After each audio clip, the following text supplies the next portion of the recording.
غم نہ کھاؤ اس کا جو تمہارے ہاتھ میں نہیں ہے، ولا تفرحوا بما آتاکم، اس پر خوش نہ ہو جو تمہیں ملا ہے۔ یعنی کبھی ایسا ہوتا ہے کہ تمہیں اللہ تعالیٰ دے کے آزماتا ہے اور اس نے پہلے لکھ دیا ہوا ہے تمہارے لیے، تو جب تم اس بات پہ یقین رکھ لو گے کہ تمہارا مقصوم تمہیں ملے گا، تو جو نہیں ملے گا اس پہ تم دکھی نہیں ہوگے کہ میری قسمت میں تھا ہی نہیں، اور جو تمہیں ملا ہے اس پہ تم غرور اور تکبر میں نہیں آؤ گے، اس لیے کہ تم کہو گے یہ میرے مالک نے لکھا ہے، ورنہ تم کہو گے یہ میری تگ و تاز کا نتیجہ ہے، یہ میں نے محنت اتنی کی اس کا نتیجے میں یہ ملا۔ اللہ فرماتا ہے یہ سب اس نے لکھ رکھا ہے تمہارے لیے، اس لیے تمہیں ملے تو تکبر میں نہ آنا، تمہیں نہ ملے تو تم تعصف میں نہ چلے جانا، اس لیے اس نے سارے فیصلے پہلے کر دیے اور تمہیں بتا دیا ہے کہ تمہارے لیے جو مقسوم ہے وہ تمہیں اللہ نے عطا کر دیا ہوا ہے، نہیں ملنا ہے تو تم الٹی چھلانگے بھی لگا لو تو وہ نہیں ملے گا۔ تقدیر پر ایمان لانے کے لیے اس لیے زور دیا گیا ہے، اور ہمیں اپنی اولادوں کو، اپنی نسلوں کو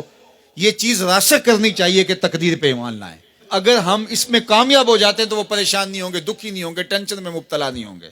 میں اپنی بات آپ کو 100 مرتبہ بتا چکا ہوں کہ میرے والد نے اس حوالے سے مجھے اتنا زور دیا، اتنی دفعہ کہا کہ اللہ نے تو جو کتوں کا لکھا ہے اس کو بھی ملتا ہے، تم تو پھر انسان ہو، اور جو قسمت میں لکھا ہے وہ مل کے رہے گا۔ اللہ اکبر۔ ہاں، ہمیں محنت کرنے کا کہا گیا، ہمیں تگ و تاز کرنے کا کہا، جد و جہد کا کہا گیا۔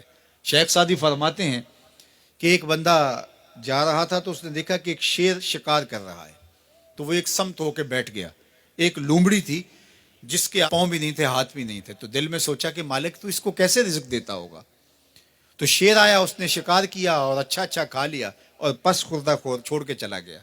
یہ رینگتی ہوئی آگے بڑھی اور وہ جو پس خوردہ تھا وہ چھچڑے وغیرہ تھے، کھا کے پیٹ بھر لیا۔ کہا کہ مالک تیری قدرتوں کے رنگ ہیں، تو نے اس کا بھی وسیلہ بنایا ہے۔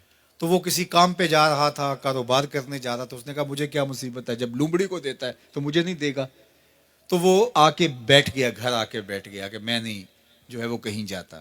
ایک دن، 2 دن، 4 دن فاقوں سے گزرا، تو پھر ہاتف سے آواز آئی کہ جو لومڑی کو دے سکتا ہے تجھے بھی دے سکتا ہے، لیکن لومڑی نہ بنو، شیر بنو، خود بھی کھاؤ اور اوروں کے لیے بھی وسیلہ بنو۔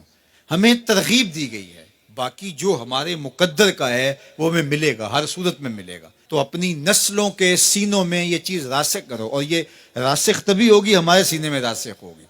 تو اللہ فرماتا ہے ہم کسی کو زیادہ دیتے ہیں، کسی کو تھوڑا دیتے ہیں، جو تمہارے مقدر میں تمہیں ملتا ہے، جو نہیں ہے نہیں ملتا، اور ہم نے پہلے لکھ دیا ہے۔ کیوں لکھ دیا ہے؟ کہ تمہیں جو ملا نہیں اس کی پریشانی نہ ہو کہ مجھے کیوں نہیں ملا، بھئی اللہ نے لکھا ہی نہیں تھا، بات ختم۔